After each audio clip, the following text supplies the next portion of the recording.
نحمده ونصلي على رسوله الكريم أما بعد فأعوذ بالله من الشيطان الرجيم بسم الله الرحمن الرحيم قل أوحي إلي أنه استمع نفر من الجن فقالوا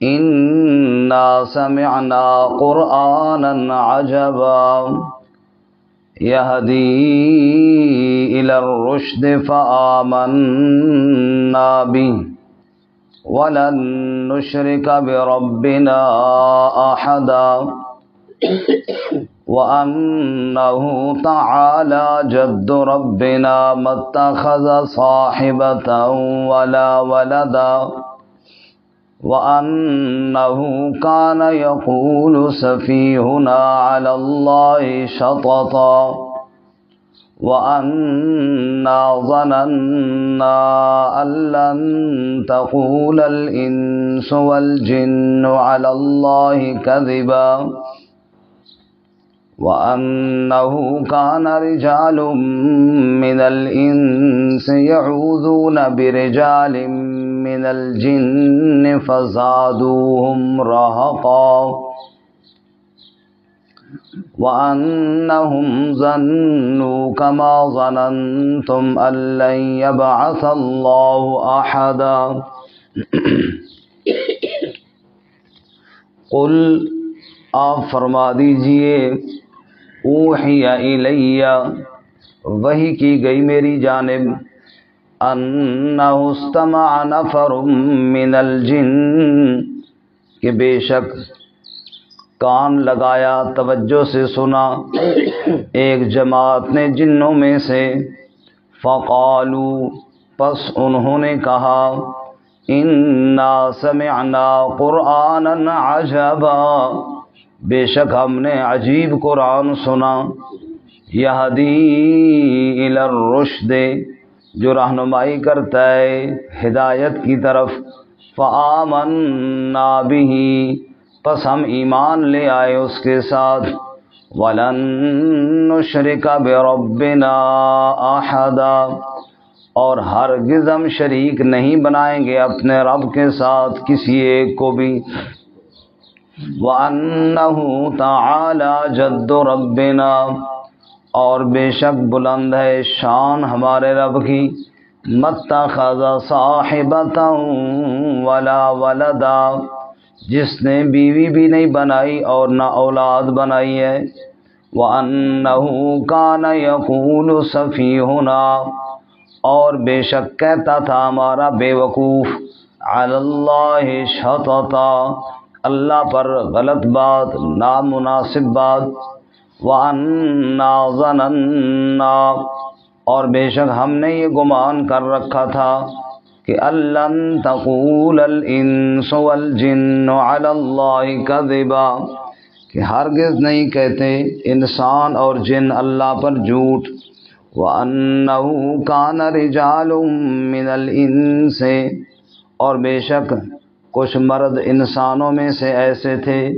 يَعُوذُونَ بِرِجَالٍ مِّنَ الْجِنِّ جو پناہ مانگتے تھے جنوں کے مردوں سے فَزَادُوهُمْ رَهَقًا پس بڑھا دیا ان کو سرکشی میں تکبر میں وَأَنَّهُمْ ظَنُّوا كَمَا ظَنَنْتُمْ اور بے شک انہوں نے گمان کیا جیسا کہ تم نے بھی گمان کیا ہے کہ لن یبعث اللہ احدا کہ ہرگز اللہ کسی کو نہیں اٹھائے گا سبحان ربک رب العزت عما یصفون وسلام علی المرسلین والحمد للہ رب العالمین اللهم صل على سيدنا ومولانا محمد وعلى آل سيدنا ومولانا محمد وعلى آله وأصحابه أجمعين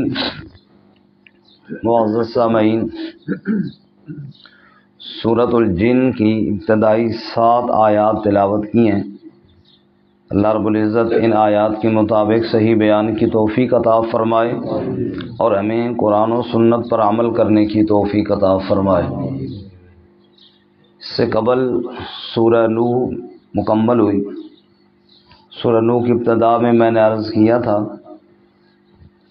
کہ جو بات اللہ تعالیٰ نے سورۃ الملک سے شروع فرمائی ہے اور جس بات پر استقامت کے ساتھ عمل کرنے کے لیے سورہ قلم میں اللہ تعالیٰ نے حکم ارشاد فرمایا، اور جس دعوت ایمان اور دعوت توحید پر کامیابی کا مدار ہے، جس کو سورۃ الحاقہ میں بیان کیا اور اسی طرح سورۃ المعارج میں بیان فرمایا، اس پر نوح علیہ السلام سے نقلی دلیل سورہ نوح میں بیان کی اور جنات سے نقلی دلیل سورۃ الجن میں بیان کی۔ جنات کی جماعت کا ایک گروہ پھرتے پھرتے رسول اللہ صلی اللہ علیہ وسلم کے پاس آن پہنچا۔ اصل ہوا یوں تھا کہ جنات آسمانوں کی طرف چلے جاتے تھے اور فرشتوں کی گفتگو سنتے رہتے تھے، لیکن جب قرآن نازل ہونا شروع ہوا تو ان کا آسمان کی طرف جانا بند ہو گیا۔ اب اگر یہ اوپر جاتے جنات آسمان کی طرف تو ستارے ان کے پیچھے لگ کر ان کو بھگاتے وہاں سے۔ اس بات سے جن بڑے پریشان تھے کہ پتہ نہیں پہلے تو ہم چلے جاتے تھے، اب یہ پابندی کیوں لگ گئی۔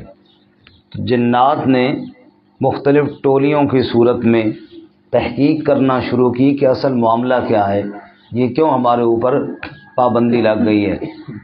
بہرحال رسول اللہ صلی اللہ علیہ وسلم فجر کے وقت وادی نخلا میں اپنے کچھ صحابہ کرام رضوان اللہ تعالی علیہم اجمعین کے ساتھ نماز فجر ادا فرما رہے تھے، اور فجر کے وقت قرآن مجید تو زیادہ پڑھا جاتا ہے اور پڑھنے والے رسول اللہ صلی اللہ علیہ وسلم تھے، تو وہ جنات کی خوش قسمتی کہ وہ پھرتے پھراتے یہاں آئے اور آپ صلی اللہ علیہ وسلم سے انہوں نے قرآن پاک کی تلاوت سنی۔ بس وہ تلاوت کیا سننی تھی کہ ان کے دل کی دنیا ہی بدل گئی، وہ ایمان لے آئے اور وہ یہ بات بھی سمجھ گئے اسی کلام کی وجہ سے ہمارا اوپر داخلہ بند ہوا ہے، کیونکہ یہ رب کی طرف سے وحی آ رہی ہے اور اللہ تعالیٰ نے اس وحی کو محفوظ طریقے سے اپنے نبی حضرت محمد صلی اللہ علیہ وسلم تک پہنچانا تھا تاکہ درمیان میں کوئی اور چوری چکاری نہ ہو، کوئی بات سن نہ سکے۔ اس لیے اللہ تعالیٰ نے ہمارا داخلہ بند کر دیا ہے۔ آپ اندازہ فرمائیں قرآن کریم کتنی مقدس کتاب ہے کہ جن راہوں سے قرآن نے گزرنا تھا رب نے ان راہوں پر بھی پیرے لگا دیے، اور اس شان کے ساتھ قرآن دنیا میں نازل آئے۔ دنیا میں ہم جاتے ہیں، یہاں سے ہم گئے اسلام آباد شہر میں، پتہ لگا روٹ لگا ہوا ہے جی، کیوں جی؟ وہ جی وڈیرے مہمان آئے ہوئے ہیں، کوئی شاہی مہمان آئے ہوئے ہیں، وزیر آئے ہوئے ہیں، دوسرے ممالک کے صدر آئے ہوئے ہیں، اس لیے راستہ بند ہے، وہ گزریں گے تو راستہ کھلے گا۔ رب نے بھی جب شاہی کلام نازل کیا تو روٹ لگا دیا، فرمایا اس راہ پر شیطان آ ہی نہیں سکتا جس راہ سے میرے کلام نے جانا ہے، کیونکہ کلام بڑا عظیم ہے، کیونکہ میرے رب کا کلام ہے، مالک الملک کا کلام ہے، اور اس راہ پر شیطان ہو یہ ہو نہیں سکتا۔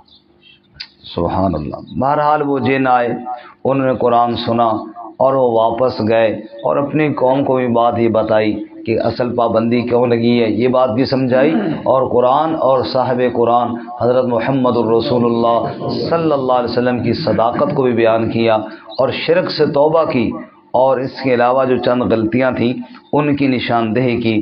ان میں سے کچھ ہم آج کے سبق میں اور کچھ انشاءاللہ کل کے سبق میں پڑھیں گے، جن غلطیوں کے بارے میں جنات نے نشاندہی فرمائی۔ فرمایا قل اوحی الی انہ استمع نفر من الجن، آپ فرما دیجیے میرے محبوب صلی اللہ علیہ وسلم، اوحی الی، میری طرف یہ وحی کی گئی۔ اب یہ جنات تو آئے اور سن کر چلے گئے، یہ سارا واقعہ اللہ نے وحی کے ذریعے بتایا۔ فرمایا اوحی الی انہ استمع نفر من الجن، وحی کی گئی ہے میری جانب کہ بے شک جنوں کی ایک جماعت نے سنا۔ آپ صلی اللہ علیہ وسلم کے پاس استماع توجہ کے ساتھ سنا، کان لگانا. جنات کی ایک جماعت آئی، بڑے توجہ کے ساتھ بڑے غور سے انہوں نے سنا. فقالو، اور سننے کے بعد کہنے لگے، انا سمعنا قرآنا عجبا، بے شک ہم نے تو عجیب قرآن سنا ہے. سبحان اللہ، قرآن واقعی عجیب ہے، کیونکہ انسانوں میں سے کسی انسان کا کلام تو ہے نہیں نا، یہ تو میرے رب کا کلام ہے. انا سمعنا قرآنا عجبا، عجیب کلام ہم نے سنا ہے. یہدی الی الرشد، اور یہ ایسا کلام ہے جو رشد و ہدایت کی طرف رہنمائی کرتا ہے، جو سیدھا راستہ دکھاتا ہے، جنت کی راہ دکھاتا ہے.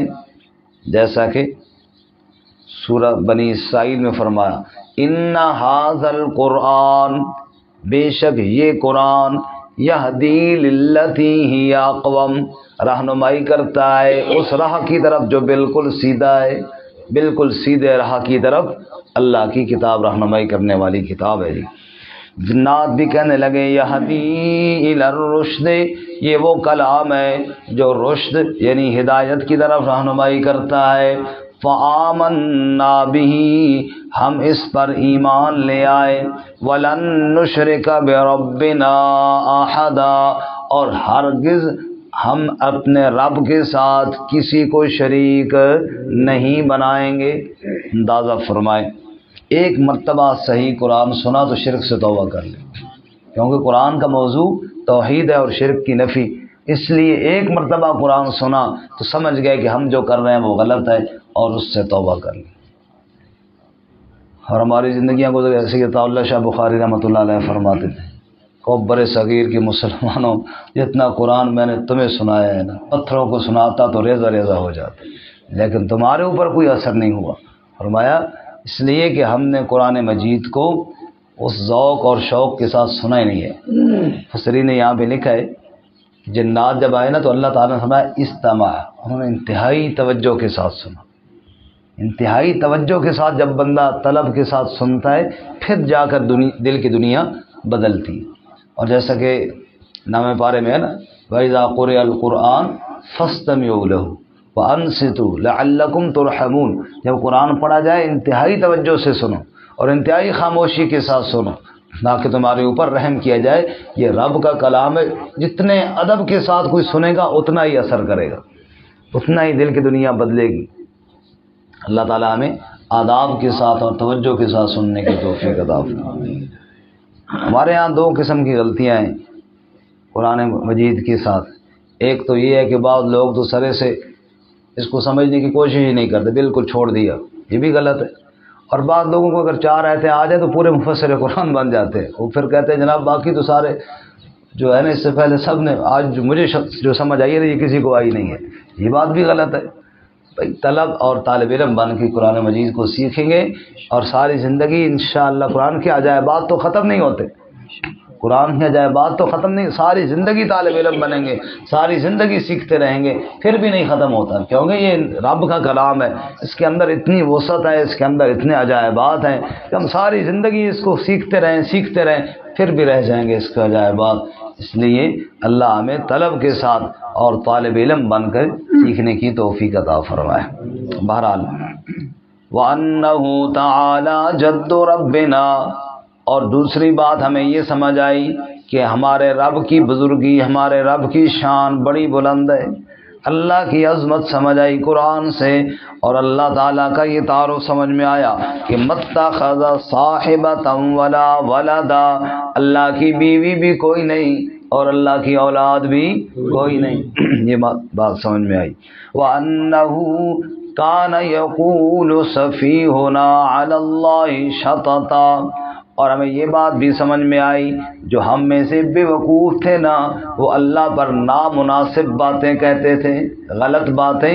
بس اللہ کی اولاد بتائی، اللہ کا شریک بتائی، سب باتیں غلط ہیں. اللہ وحدہ لا شریک ہے، اللہ اولاد سے پاک ہے. تو ان کے جنات میں سے کوئی باتیں ایسے اللہ کے بارے میں کہتے رہتے ہوں گے، اللہ کی اولاد یا اللہ کے بارے میں شریک، تو کہتے آج سمجھ میں آیا وہ ساری باتیں غلط تھیں. اللہ اولاد سے بھی پاک ہے اور اللہ شریکوں سے بھی پاک ہے. وَأَنَّا ظَنَنَّا، اور بے شک ہم نے یہ گمان کیا تھا لن تقول الانس والجن علی اللہ کذبا کہ ہرگز انسان اور جن اللہ پر جھوٹ نہیں کہتے ہوں گے. بھائی اللہ کے بارے میں ایک بندہ بات کر رہا ہے، دیکھنے میں ماشاءاللہ بڑا بزرگ لگتا ہے، تو ہم تو کہتے ہیں واقعی بزرگوں نے یہ بات کہی ہے. کہ ہم یہ سمجھتے تھے بھائی سیدھی اللہ کے بارے میں کون جھوٹ بولتا ہے. اب سمجھ آئی پھر رب کے بارے میں لوگ جھوٹ بولتے ہیں. جنات کہتے ہیں آج سمجھ آئی کہ اللہ کے بارے میں بھی جھوٹ بولنے سے لوگ باز نہیں آتے. پہلے ہم یہ سمجھتے تھے بھئی اللہ کے بارے میں کسی نے کیا جھوٹ بولنا ہے، رب کے بارے میں کہہ رہا ہے تو ٹھیک ہی ہوگا. اب سمجھ میں آیا کہ اللہ کے بارے میں لوگ جھوٹ بولنے سے باز نہیں آتے. اچھا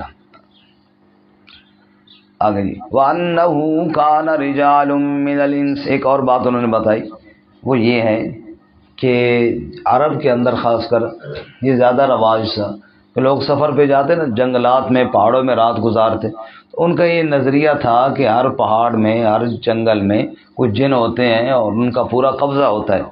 اس لیے وہ جب وہاں رہتے اس وادی کا، اس پہاڑ کا، اس علاقے کا جن ہوتا، اس کی پناہ مانگتے زور زور سے کہ اے جناب اس وادی کے جن، ہم تیرے پاس یہاں رہے ہیں تو مہربانی کرنا، خیال کرنا، آج رات ہم نے یہاں گزارنی ہے اور ہمارے بچوں کا ہمارا بڑا خیال کرنا، تیری بڑی مہربانی، تیرے بس غلام، تیرے نوکر. وہ عاجزیاں کرتے، پھر کہتے بس اب وہ کچھ نہیں کہیں گے. جنوں سے ڈرتے تھے نا اس لیے یہ سارے کرتے، اور جن ذرا اور پھول جاتے، ہم تو کوئی چیز ہے نا اس لیے ہم سے پناہ مانگی جا رہی ہیں. فرمایا وہ جن خود کہہ رہے ہیں کہ وَأَنَّهُ كَانَ رِجَالٌ مِّنَ الْإِنسِ، کچھ انسانوں میں سے ایسے تھے يَعُوذُونَ بِرِجَالٍ مِّنَ الْجِنِّ، جو پناہ مانگتے تھے جنوں سے. تو پھر کیا ہوا؟ فَزَادُوهُمْ رَهَقًا، وہ بڑھ گئے سرکشی میں، تکبر میں. ان کا معاشرہ بڑی چیز ہے، اسی لیے تو ہم سے یہ پناہ مانگتے. انہوں نے واقعتاً اپنے آپ کو مالک سمجھ لیا پہاڑوں کا، جنگلات کا. اور پھر جب لوگ ان کی پناہ مانگتے تھے اور ان کی پکاریں کرتے تھے تو ان میں غرور اور تکبر تو آ ہی گیا. اسی لیے فرمایا کہ انسان دوسرے سے جب ملتے ہیں تو بعض لوگ بہت جھک کر ملتے ہیں. میں یہ نہیں کہ انسان کے آگے نہ جھکے، اس سے اگلے کے اندر غرور آ جاتا ہے، تکبر آ جاتا ہے. ادب دل میں ضرور کرے لیکن جھکنا صرف اللہ کے سامنے، جھکنا صرف کس کے سامنے؟ اللہ کے سامنے. کیونکہ جب دوسرا انسان کے سامنے جھکے گا تو ایک تو انسان کی ذلت ہے. اس میں اللہ تعالیٰ نے انسان کو صرف اپنے سامنے جھکنے کا حکم دیا. بس آپ غور فرمائیں، جانوروں کو دیکھیں، گائے ہے، بکری ہے، وہ جناب اپنا منہ نیچے لے کر جاتے ہیں، جو اہم ہی جھکے ہوئی ہے، اور پھر مزید کھانے کے لیے منہ نیچے لے کر جاتے ہیں، پینے کے لیے منہ نیچے لے کر جاتے ہیں. انسان کو اللہ نے جھکا ہوا بنایا نہیں، سیدھا بنایا ہے. رکوع کا حکم دیا ہے صرف نماز میں، سجدے کا حکم دیا ہے صرف نماز میں. بس تو نے یہاں جھکنا ہے، ویسے تو نے سیدھا رہنا ہے. اور ہاتھ نہیں ہے کہ تو نے کھانے کے لیے بھی نہیں جھکنا، بلکہ کھانا اٹھا کے منہ تک لے آنا ہے، پانی اٹھا کر منہ تک لے کر آنا ہے. تو نے جھکنا ہے تو صرف میرے سامنے جھکنا ہے، اور کسی کے سامنے جھکنے کی اجازت نہیں ہے.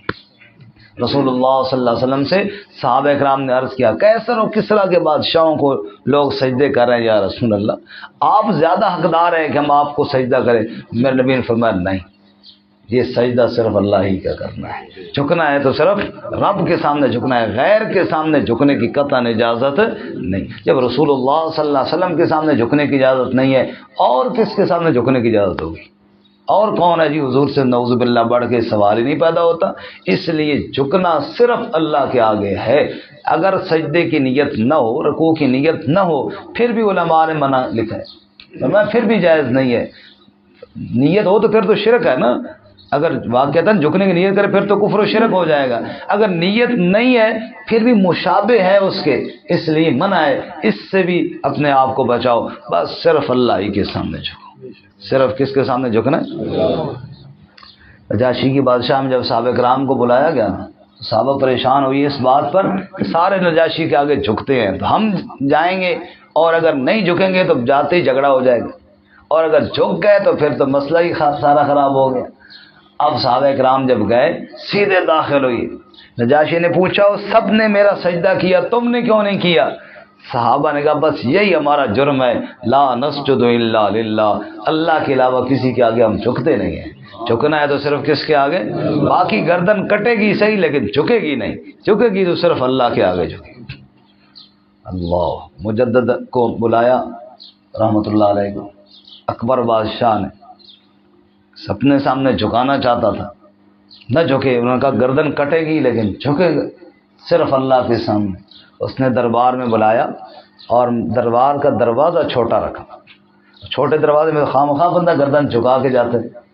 اس نے کہا میں سامنے بیٹھوں گا، اور نہیں یہاں تو لا محالہ جھکے گا نا، پھر ہم کہیں گے کہ اب جھکا یا نہیں جھکا۔ جب مجدد کو ہتھکڑی لگا کے لے کر گئے نا اکبر کے دربار میں، تو دروازہ دیکھا کہ چلو جی، تو مجدد روک کے اور فرمانے لگے اس مال کا یہی دروازہ ہے، بادشاہ اسی دروازے سے اندر جاتے ہے، اتنا بڑا مال اور یہ چھوٹی سی کھڑکی رکھی ہے۔ کہنا جی یہ دروازہ آپ کے لیے بنا ہے۔ میرے لیے بنا ہے؟ مال بادشاہ کا، دروازہ میرے لیے بنا ہے؟ سمجھ گیا کہ اچھا زکات تو پتر لگنا ہے۔ مجدد نے ہاتھ اوپر رکھے اور پاؤں سیدھے اندر کیے، اور اس نے کہا یہ کون سا طریقہ ہے مال میں داخل ہونے کا؟ اس نے کہا تو یہ کون سا طریقہ ہے مال کے دروازے بنانے کا؟ دروازے ایسے ہوتے ہیں مال کے، بڑے گیٹ ہوتے ہیں، اور وہاں سے بچے جھکوں گا صرف رب کے آگے جھکوں گا، ورنہ یہ گردن کاٹ دو، کٹ تو جائے گی، اللہ کے علاوہ جھکے گی نہیں کسی کے آگے۔ یہ مومن کی عزت ہے، یہ مومن کی شان ہے۔ بہرحال جنات کہتے ہیں وَأَنَّهُ كَانَ رِجَالٌ مِّنَ الْإِنسِ يَعُوذُونَ بِرِجَالٍ مِّنَ الْجِنِّ فَزَادُوهُمْ رَهَقًا۔ جب یہ جنات کی پناہ مانگتے تھے تو وہ تکبر میں بڑھ گئے، وہ غرور میں بڑھ گئے۔ جب انسان کے آگے جھکتا ہے، اگر وہ نہیں منع کرتا تو خواہ مخواہ اس کے دل میں تکبر آئے گا، خواہ مخواہ اس کے دل میں غرور آئے گا۔ اور یہ دیکھنے میں ہمارے آتا ہے جو لوگ جھکتے رہتے ہیں بیچارے، اور پھر وہ جناب جن کے آگے جھکتے رہتے ہیں، پھر وہ غرور اور تکبر میں بڑھ جاتے ہیں۔ اور یہی بات جنات بھی کہہ رہے ہیں وَأَنَّهُمْ ظَنُّوا كَمَا ظَنَنْتُمْ أَن لَّن يَبْعَثَ اللَّهُ أَحَدًا۔ اور ایک جنات میں غلطی یہ تھی کہ ان کا بھی یہ خیال تھا جیسے کہ بعض انسانوں کا خیال ہے کہ ہرگز اللہ اٹھائے گا نہیں کسی کو، یعنی مرنے کے بعد دوبارہ اٹھنے پر، قیامت پر بھی یقین نہیں تھا۔ یہ چند غلطیاں ہیں، کچھ آگے بھی ہم پڑھیں گے۔ ایک تو شرک کرتے تھے، اللہ کے بارے میں غلط باتیں یعنی اللہ کی اولاد بتاتے تھے، اور اسی طرح جنات سے جب پناہ مانگی جاتی تھیں تو پھر وہ تکبر میں بڑھ جاتے تھے، اور قیامت کے بارے میں بھی خیال یہ تھا کہ قیامت قائم نہیں ہوگی۔ ان ساری غلطیوں سے توبہ کی، اس